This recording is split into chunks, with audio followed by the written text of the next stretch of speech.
quero te convidar nesse tempo para refletirmos hoje no capítulo 4, dando continuidade à nossa série de exposições bíblicas. E o título dessa mensagem é Mordomos de Cristo, não ídolos humanos. E assim nós chegamos no episódio 4 da nossa série chamada Unidade na Diversidade, baseada na carta de 1 Coríntios. E se você perdeu alguma dessas ministrações, ou mais que uma, saiba que você encontra todas elas no Spotify ou no YouTube da PIB Central. Eu recomendo que você assista, que você escute, e não só isso, que você também esteja lendo a carta, que você esteja lendo para poder acompanhar. Hoje nós falamos do capítulo 4, vamos falar do capítulo 4. E é excelente que você, escutando novamente a mensagem, que você leia o capítulo todo, e assim sucessivamente, cada capítulo aí por semana. E, dando uma recapitulada, nós vimos anteriormente que havia divisões e partidarismos lá na igreja de Corinto.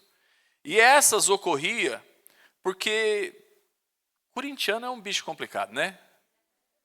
Então é só juntar corintiano que tem problema. E esses corintianos aqui, eles tentavam discernir a vida cristã a partir de pensamentos fundados na sabedoria humana.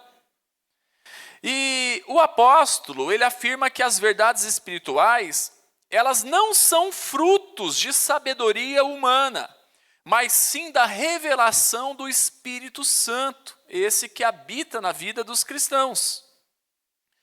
E no episódio passado, nós vimos que o apóstolo considerava essa igreja como crianças na fé. Foi isso que nós vimos na semana passada, pela forma como eles estavam vivendo em meio às tais divisões e preferências. E então o apóstolo convida eles para que eles pudessem vivenciar na dependência de Deus um amadurecimento. Gente, é necessário amadurecer. Até quando? Vocês vão ficar aí só no leitinho? Até quando vocês vão ficar aí no beabá? Não dá para poder tratar coisas mais profundas com vocês? O apóstolo Paulo está dizendo aqui no teor desse capítulo, porque vocês não tratam de viver esse amadurecimento que Deus proporciona. Vocês não buscam isso em Deus. E convidando eles a agir como cooperadores em Cristo. Porque não é possível edificar sobre outro alicerce. Ele vai dizer que o alicerce já está posto. E o alicerce é Cristo Jesus. Então não tem como edificar colocando Paulo, ou colocando Apolo, ou colocando Cefas. É somente Cristo Jesus que pode ser o alicerce para que seja uma construção bem alicerçada, edificada. Uma construção que vale a pena, uma construção que vai perdurar. E se nós formos ler os capítulos, e eu creio que vocês estão lendo e acompanhando, os 4 primeiros capítulos de 1 Coríntios, eles tratam do mesmo problema naquela igreja. E fazem parte do mesmo discurso. Porque a Bíblia, dividida em capítulos e versículos, é algo que acontece muito posterior. A gente tem que entender isso. Era uma carta. Então, Paulo está tratando sobre o mesmo assunto, só que ele está aprofundando nos exemplos e categorizando a sua exortação. E hoje eu quero convidar vocês para a gente avançar para o capítulo 4. Então, 1 Coríntios 4, versículos 1 a 7, que diz assim a palavra do Senhor. Assim, pois, importa que todos nos considerem como ministros de Cristo e encarregados dos mistérios de Deus.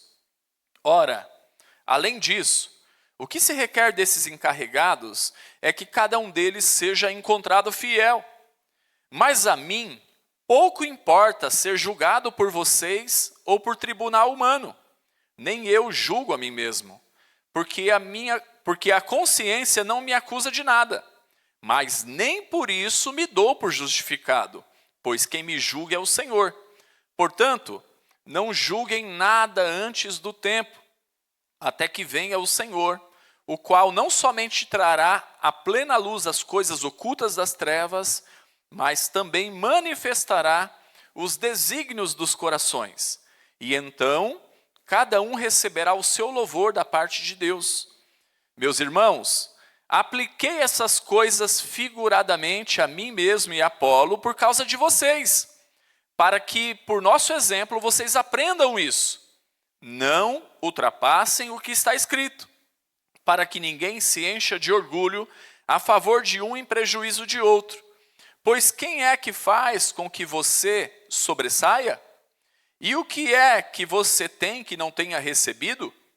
E se recebeu, por que se gloria como se não tivesse recebido? Amém. Bom, diante de um problema antigo e atual ao mesmo tempo, que é a tendência humana de transformar líderes cristãos em ídolos, gerando divisões no corpo de Cristo, eu os convido a mergulharmos no texto a partir de 3 pontos que vão facilitar a nossa compreensão.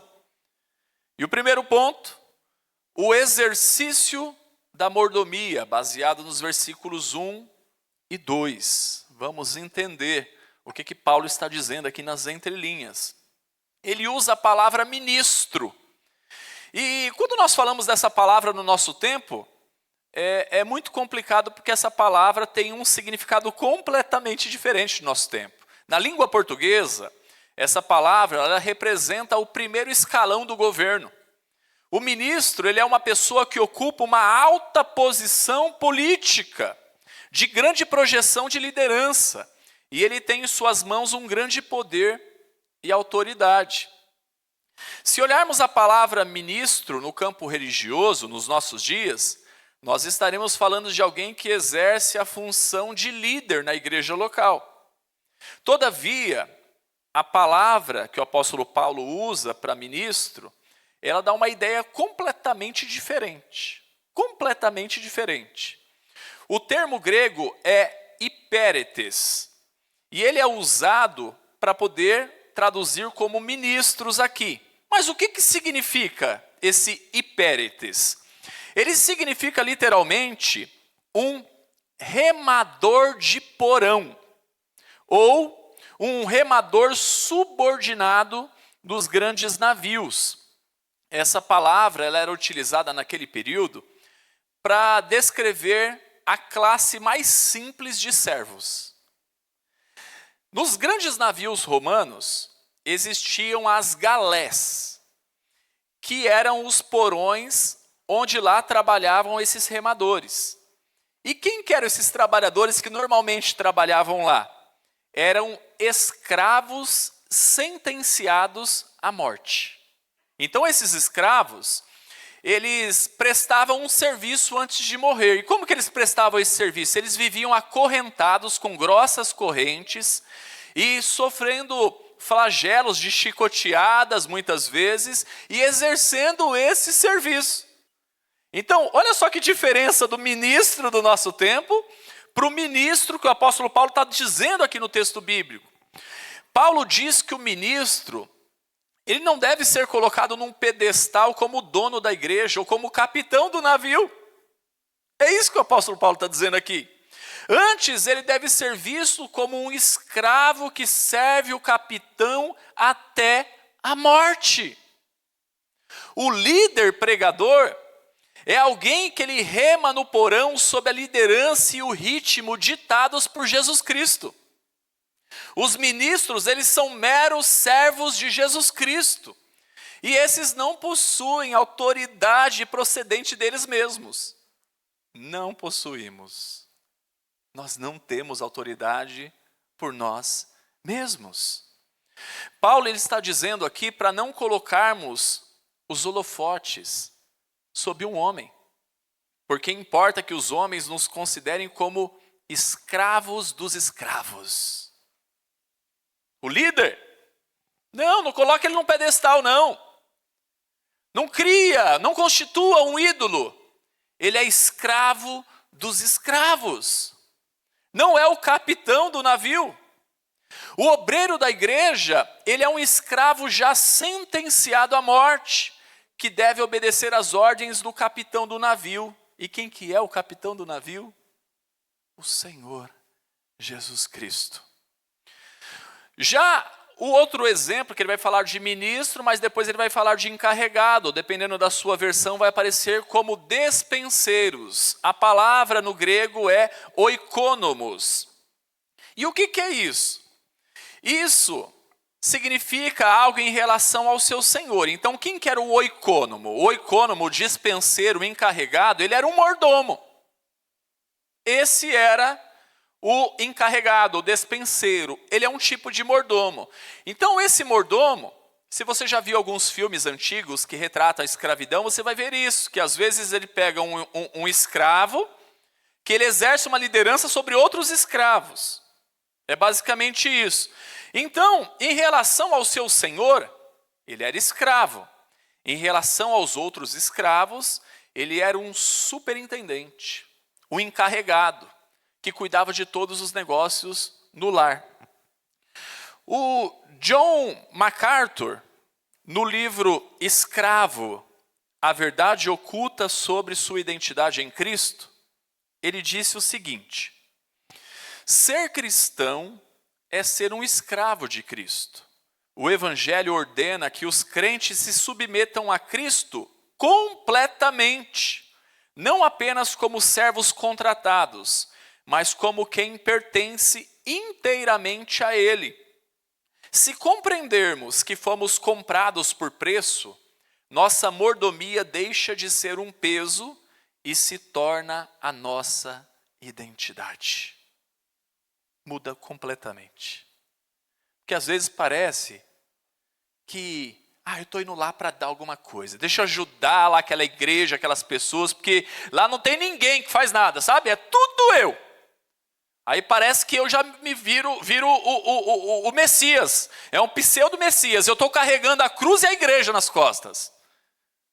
Queridos, se a gente entende que a gente é escravo e que a gente foi comprado por preço, a gente exerce essa mordomia com muito mais alegria.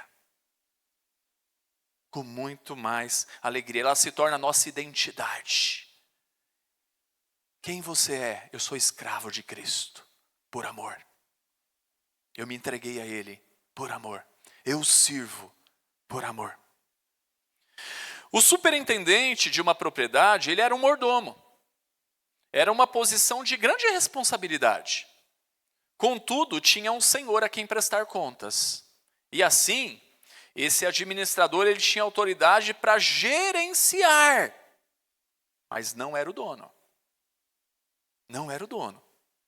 Que às vezes começa a surgir nos empreendimentos, às vezes até na igreja, como se fosse os donos da igreja, sabe? O pelego lá que se torna, parece que virou o dono da firma. Entendeu? Nem o chefe, nem o dono lá da firma mesmo, ele age daquele jeito, mas tem um funcionário que deu um pouquinho de responsabilidade, já está pisando em todo mundo. Já está maltratando todo mundo. Né? Tem um filme, não sei se vocês já assistiram, o Django Livre. E aí vai mostrar, se não me engano, acho que é o Morgan Freeman, que faz o personagem lá, que ele é como se fosse o mordomo da casa. Eu não lembro se é ele. Mas aí, ele é um escravo, ele é negro, e aí ele começa a humilhar todo mundo, chamando seus escravos, seus negros e tudo mais. E, queridos, é sobre isso aqui que está falando. O mordomo, ele não deixa de ser um escravo. Ele só tem uma responsabilidade a mais. Mas acontece que não era competência do mordomo ele prover o alimento para a família, não. Isso era uma responsabilidade do dono da casa. O ministro do evangelho, queridos, ele não tem de prover o alimento, porque o alimento ele já foi providenciado. O alimento é a palavra de Deus.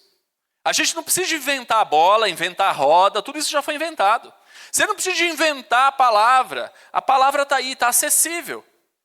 Então não é a responsabilidade do ministro do evangelho de prover o alimento. Não, quem proveu tudo foi o nosso Senhor. A palavra de Deus já está completa. Mas compete ao ministro dar a palavra de Deus ao povo. Essa é a responsabilidade do ministro. Ele não coloca o alimento na despensa, não. Mas ele serve o alimento da despensa. Ele não pode sonegar o alimento que está na despensa ou adulterá-lo, nem substituir por outro. Nós sabemos, porém, que é possível ter na despensa os melhores alimentos e mesmo assim ter na mesa a pior refeição. E como sabemos? Eu não gosto disso, vocês me conhecem, de ficar falando de outros lugares, de outras igrejas, mas a gente sabe muito bem disso. A Bíblia é a mesma para todos, mas tem gente que prepara uma refeição que só Jesus, às vezes nem Jesus. É difícil. Amados, tudo que Deus tem para nós já está nas Escrituras. Por isso que lá no Apocalipse vai falar que a gente não pode colocar nada mais, está completo.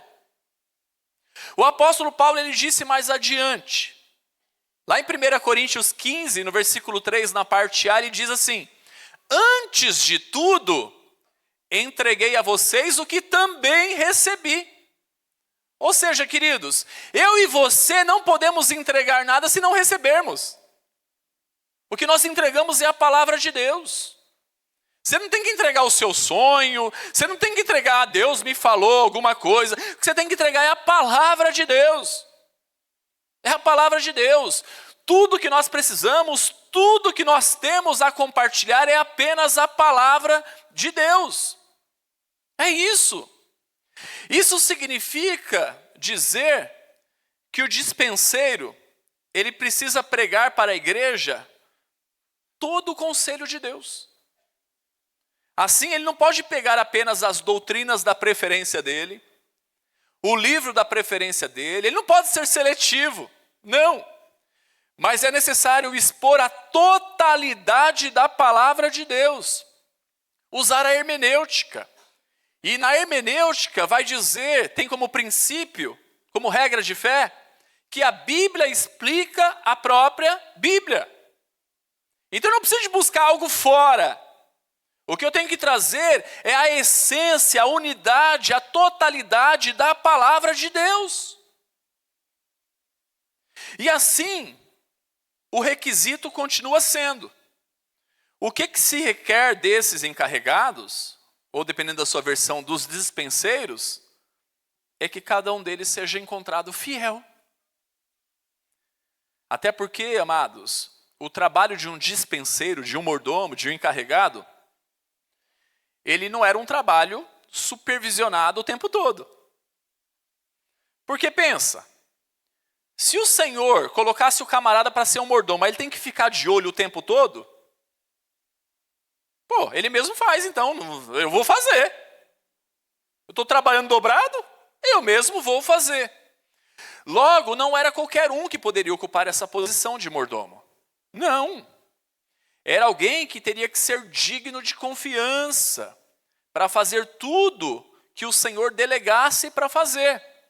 De forma que sempre que o Senhor fosse lá saber como que andam os negócios dele, como que está a casa dele, como que está a despensa dele, encontrasse esse fiel. Você não ia colocar alguém que você vira as costas, está te roubando. Você vira alguém as costas, está maltratando as pessoas. Não, você colocava alguém que exerce fidelidade, que você sabe que você pode confiar. Paulo, ele não se considera apenas um encarregado, um dispenseiro de um senhor qualquer. Mas ele se considera como encarregado, como dispenseiro de Deus. Isso muda tudo, porque esse Senhor é o Senhor dos senhores. A sua responsabilidade, e a nossa também, é com o divino Senhor. Queridos, esse é o nosso Senhor. Sabe aquilo que Ele entregou para você fazer?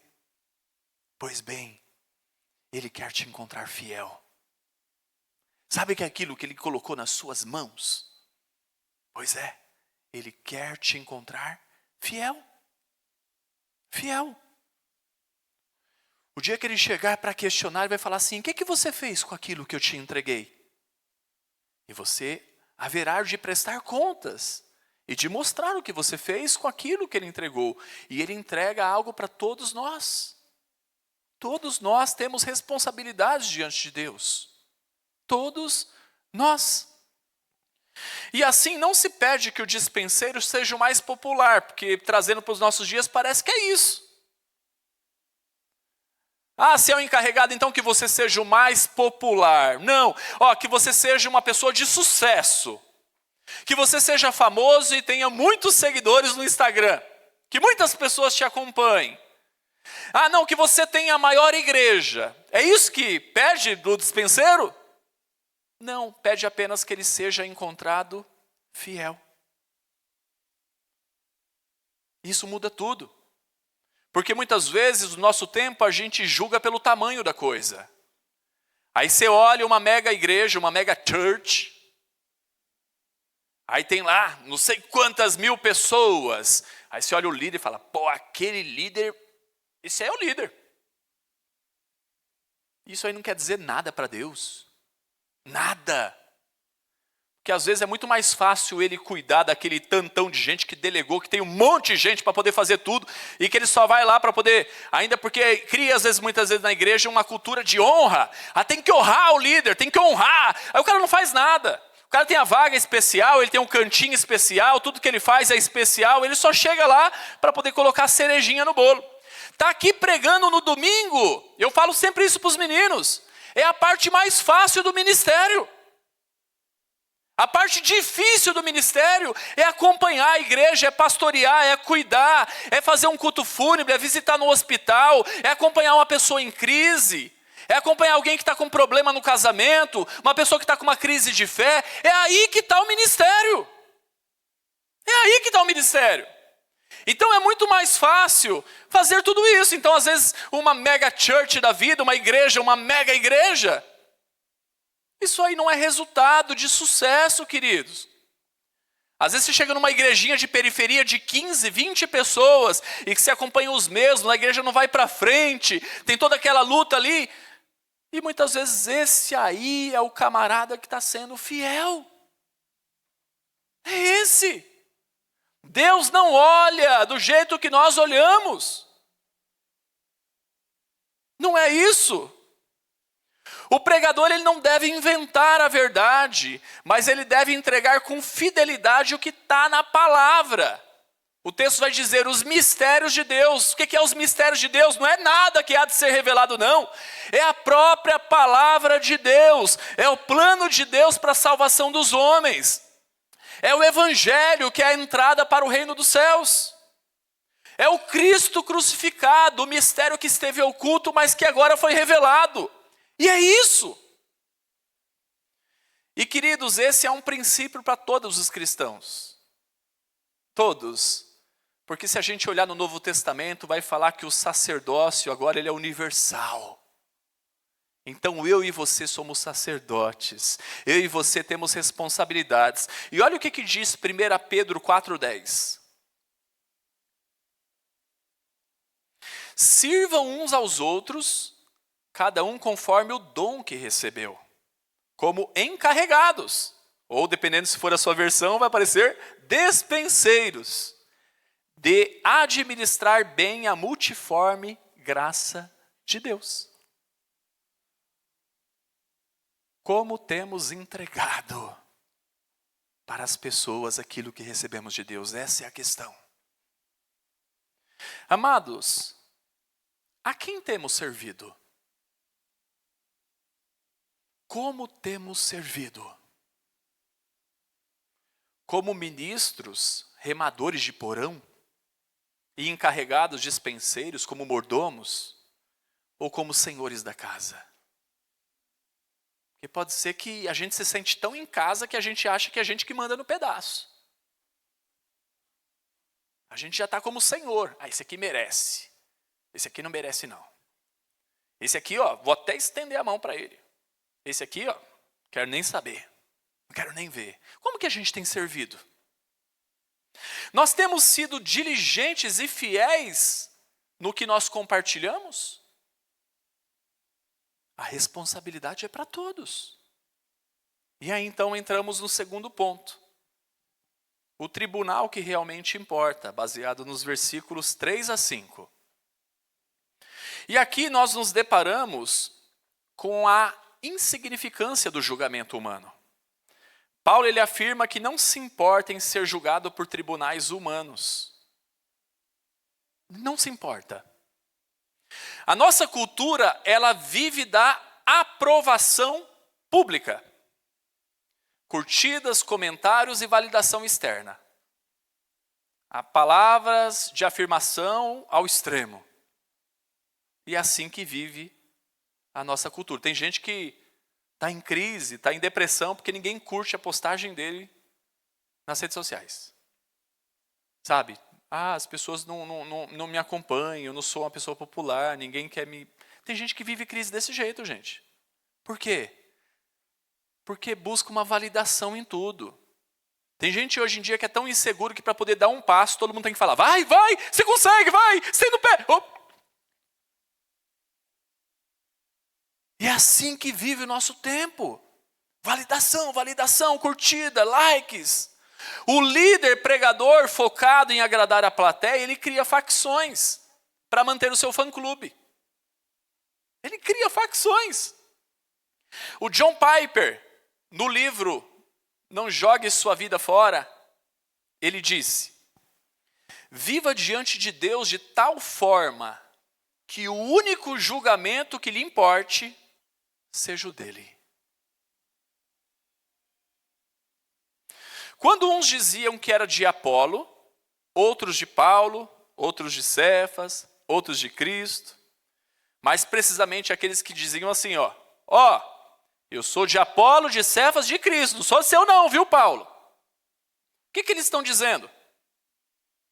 Eles estão julgando, de certa forma, eles estão condenando, eles estão excluindo o apóstolo Paulo. Aqui no seio de tudo isso, tem uma crise aqui de estarem rejeitando aquele que Deus colocou e que foi tão fundamental, que plantou aquela igreja. Eles estão questionando, e a gente vai ver mais adiante, ao longo desse capítulo, até mesmo o ministério do apóstolo Paulo, como apóstolo. Lá na frente ele vai tratar isso de uma maneira muito específica, porque tinha aqueles que falavam assim, não, Paulo não era o dos 12 não, ele veio depois. E tinham lá querendo excluir Paulo, querendo denegrir a imagem, o ministério, aquilo que Deus entregou para Paulo. E Paulo, sendo encarregado dos mistérios de Deus, quem colocou ele como dispenseiro foi quem? O próprio Deus. Queridos, quando a gente está excluindo alguém que Deus colocou, a gente está lutando contra Deus. Você entende como isso é sério?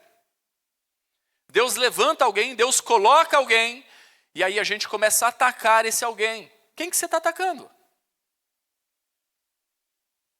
E assim Paulo vai dizer que nenhum tribunal humano estaria apto para julgá-lo precisamente. Mas entenda aqui, tá? Não é que a gente tem que dizer amém, sim, Senhor, para tudo que acontece, não. Porque esse julgamento aqui que o apóstolo Paulo está falando, que ele está tratando, que ele está explicando aqui, é aquela tentativa de antecipar o juízo do Senhor. É essa tentativa, é a de condenação. Porque assim, se logo no começo do texto vai falar assim, que todos nos considerem como ministros e dispenseiros, encarregados, mordomos de Cristo, para você considerar alguém, você já tem que julgar. Ou seja, já tem que refletir, olha, não é. É nesse sentido. O que o apóstolo Paulo está falando, e é o que estava acontecendo aqui com ele, é que as pessoas estão falando daquilo que é interior, das motivações, do coração, da vida, do ministério. É algo muito mais profundo. É aquele tipo de coisa que a gente olha para a pessoa, a gente pega e fala assim, ele não é crente. Ele não vai para o céu. Ele é um impostor. Você conhece? Você sabe? Você conhece as intenções, o coração? É disso aqui que o apóstolo Paulo está falando. A palavra para julgamento que eles estavam fazendo aqui, que o apóstolo Paulo diz, no original é anácrino. E aqui o apóstolo Paulo ele se refere não a uma sentença final, mas um processo, uma prova, uma correção, uma disciplina para poder mostrar o caminho certo. Algo que o apóstolo Paulo vai dizer que é prematuro da parte deles. Essa é a palavra do original. Queridos, o quanto nós temos julgado os dispenseiros do nosso tempo? Porque parece muitas vezes que a gente, diante da vida, da internet, dos pregadores, parece que a gente está lá com o streaming aberto, igual a gente escolhe um filme na Netflix, e aí a gente começa a avaliar, dá 5 estrelinhas para um, 1 estrela para um, isso aqui até ignora, isso aqui não é de Deus. O quanto que a gente tem julgado? Se dependesse de nós, muitos dispenseiros estariam perdidos, não é verdade? Eu acho que se dependesse da gente mesmo, acho que estaria em falta pastores por aí, viu? Estaria em falta. Mas será o julgamento de Deus que haverá de revelar o coração, é o que diz o versículo 5. Então o julgamento que importa mesmo é esse aqui. É o julgamento de Deus. E aí então o apóstolo Paulo, ele diz aqui, que ele não se lembra de ter falhado como dispenseiro. Eu não lembro de ter falhado como dispenseiro. Mas aí depois ele diz algo muito interessante, que ele vai dizer, mas nem por isso eu julgo a mim mesmo. Por quê? Porque a consciência não me acusa de nada, mas nem por isso eu me dou por justificado, porque quem julga é o Senhor. E assim, ele não descansa sua confiança na sua própria consciência. Porque não é ela que garante a absolvição. Às vezes a gente quer se segurar muito na nossa consciência, no nosso coração. Enganoso é o coração do homem. Na consciência, o melhor advogado da gente mesmo somos nós. A gente é um advogado de acusação do outro. Com o outro a gente tem muita facilidade de olhar e falar assim, não, você teve maldade, você fez isso por isso, Com a gente, não, mas eu tenho maravilhosas intenções, eu não falei isso por mal. Não, mas eu não fiz o que eu fiz pensando em te prejudicar. E é assim muitas vezes que a gente faz. E nós temos, por conta do pecado que entrou na história da humanidade, uma mente dividida. Um coração que por mais que tenha lá um senso de justiça, tem o pecado presente. A nossa justiça diante de Deus, a Bíblia vai descrever que não passa de um trapo de imundície.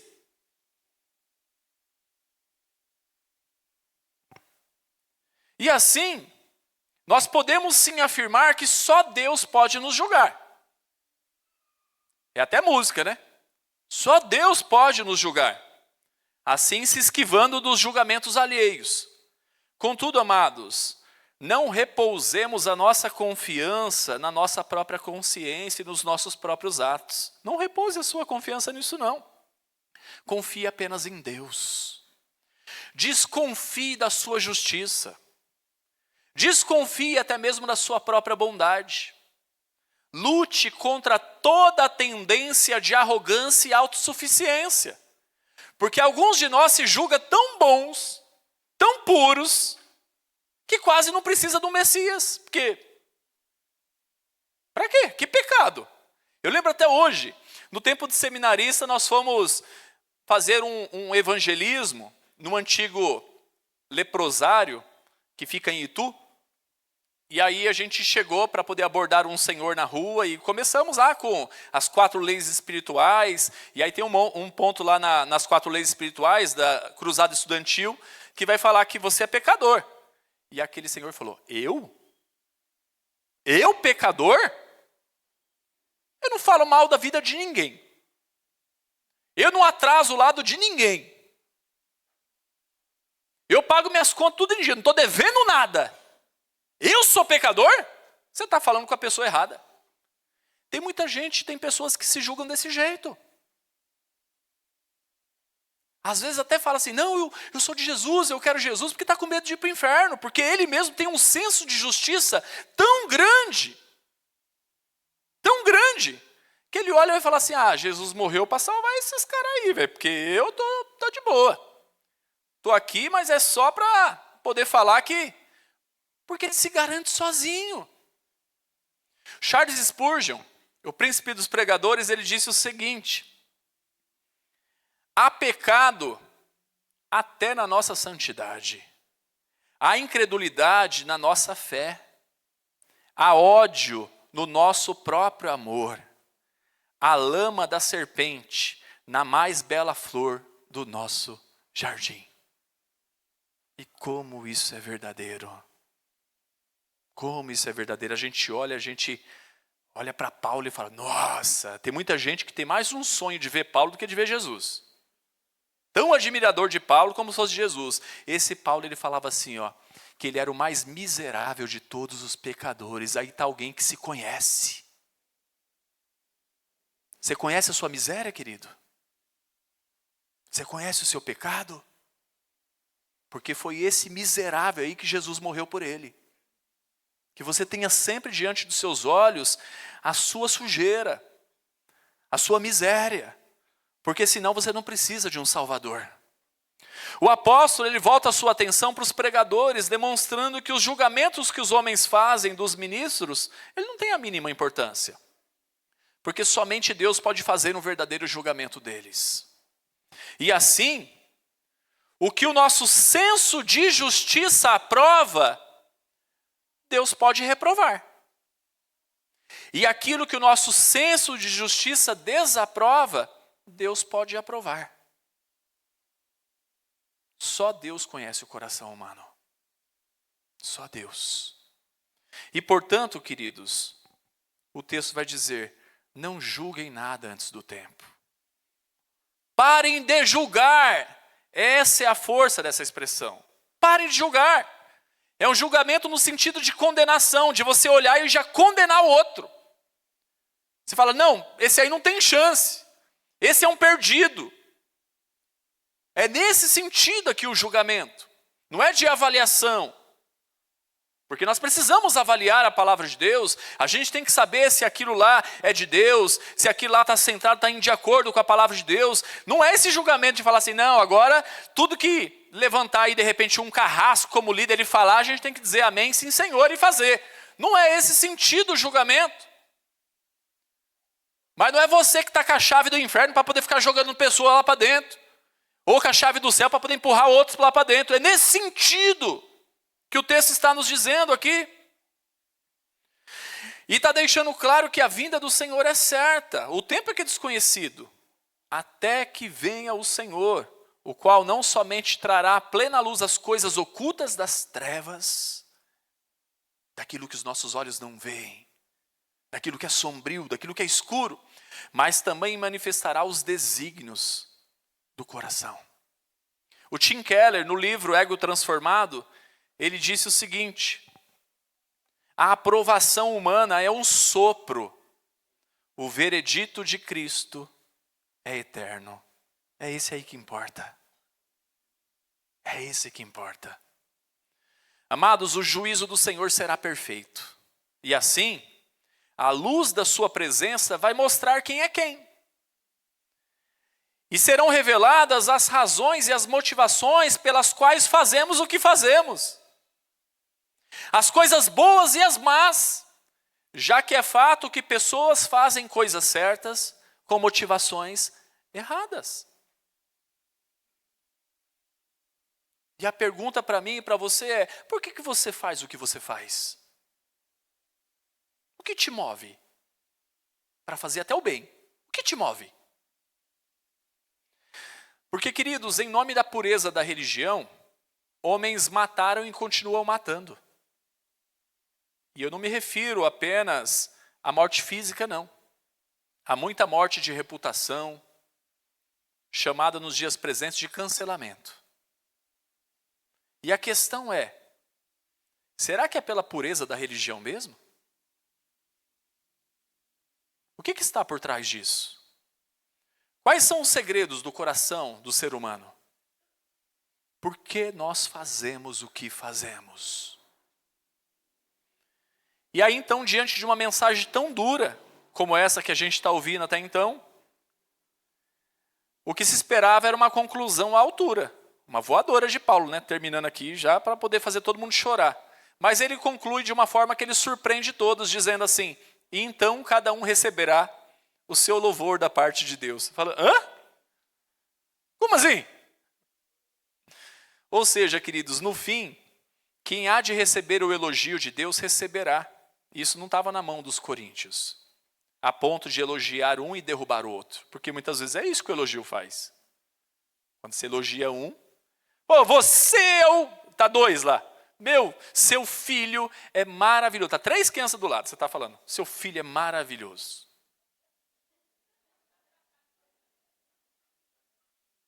Você está entendendo? Quando você está falando uma coisa, você está desfalando outras. Está entendendo como isso é sério? Até porque, queridos, a maior parte dos elogios, ela parte da comparação. E assim, para um ser o tal, o outro precisa ser o mal. Você percebe que é uma gangorra a vida? O verdadeiro louvor virá de Deus. Com isso, ao invés de julgamentos alheios, nós podemos aprender com Davi, que fez a oração seguinte, lá no Salmo 139, versículo 23 e 24.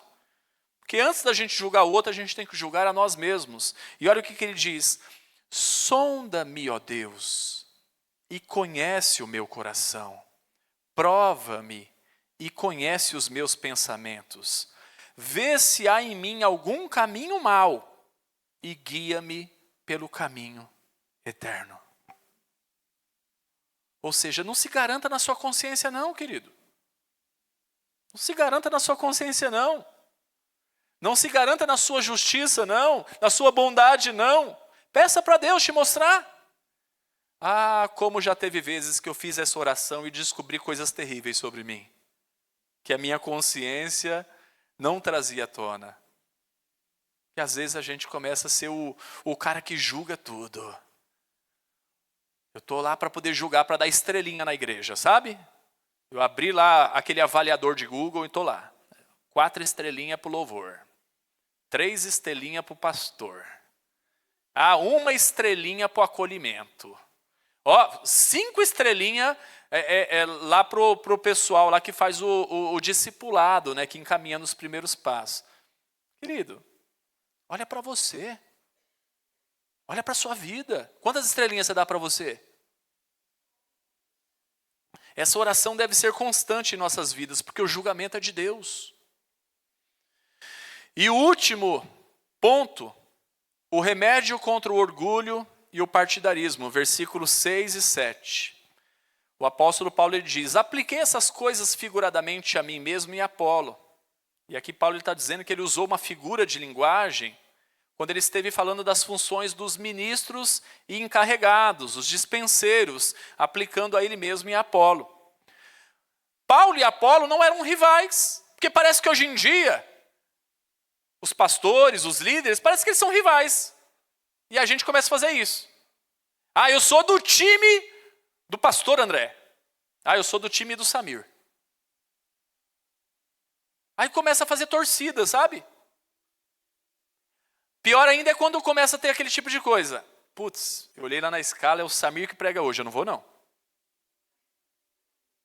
É o pastor André que vai falar agora. Então, puxa vida, o que eu vim fazer aqui hoje? Você está entendendo como isso é sério, queridos? Paulo e Apolo, eles não eram rivais, eles eram seguidores de Cristo. E o propósito era ensinar os coríntios que eles estavam alimentando a divisão. E que a igreja não pode dividir aquilo que Cristo uniu. Mas que remédio é esse contra o orgulho e o partidarismo? O remédio é: não ultrapassem o que está escrito. Para que ninguém se encha de orgulho a favor de um em prejuízo de outro. A palavra no grego aqui é psioste, e é traduzido por orgulho nessa versão.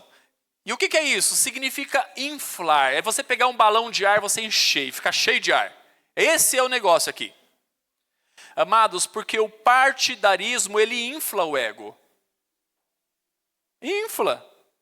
Nós temos que lutar contra o anseio de nos tornarmos torcida organizada. Nós precisamos lutar contra isso.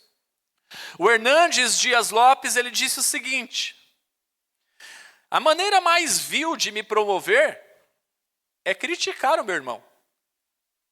Sempre que eu critico alguém, eu estou promovendo a mim mesmo. Sempre que eu começo a macular a imagem do outro, eu estou projetando a minha imagem. E essa maneira de agir tem uma motivação errada. Percebe como isso é sério? Quando você está falando mal do outro, você está eliminando os concorrentes. Pum, pum, pum, pum, pum. É isso que você está fazendo. Daqui a pouco você vai olhar quem ficou de pé. Só você. Peitão estufado. Nós não podemos ultrapassar o que está escrito. É necessário nos nortearmos pela palavra de Deus. A palavra de Deus deve ser a nossa bússola. Deve ser o nosso GPS. Ou como diz o salmista, lá no Salmo 119, versículo 105, lâmpada para os meus pés é a tua palavra. Ela é luz para os meus caminhos. É pela palavra que você anda? É pela palavra que você se baliza na vida? Toda vez que a igreja segue os grandes nomes e que a verdade se torna mais verdade na boca deles, a igreja está imitando o mundo. Quando na verdade os grandes nomes, eles são apenas ministros, despenseiros, que nada têm a oferecer exceto aquilo que recebeu do Senhor. Ninguém tem nada para dar, querido. Se Deus não der, a gente não tem nada para dar. A unidade da igreja floresce quando enxergamos os líderes como servos, dependentes, e Deus como o único que deve ser glorificado. Não quer dizer que você tem que faltar com respeito com seus líderes, não é isso, porque a Bíblia em outro texto vai falar para você honrar sim os seus líderes, para você orar por eles, para você amar, cuidar deles. Não é isso que o texto está dizendo. Mas não é para você colocar ele num lugar que é só de Deus. Não é para você transformar ele num ídolo. Não é para você colocar ele num pedestal. É isso que o texto está dizendo. E encerrando o versículo 7, traz 3 perguntas retóricas que destroem qualquer orgulho. Pois quem é que faz com que você sobressaia? Por diferença entre alguém a ponto de considerar superioridade. A segunda pergunta é, o que é que você tem que não tenha recebido? Dando ênfase que qualquer dom ou capacidade de desenvolver algo que o ser humano tem ou vier a ter, não vem dele. É recebido de Deus. Então não há razão para que ninguém se encha de orgulho, já que essa palavra, ela tem ligação com aquele negócio de eu que fiz. Orgulho é isso. Tá vendo?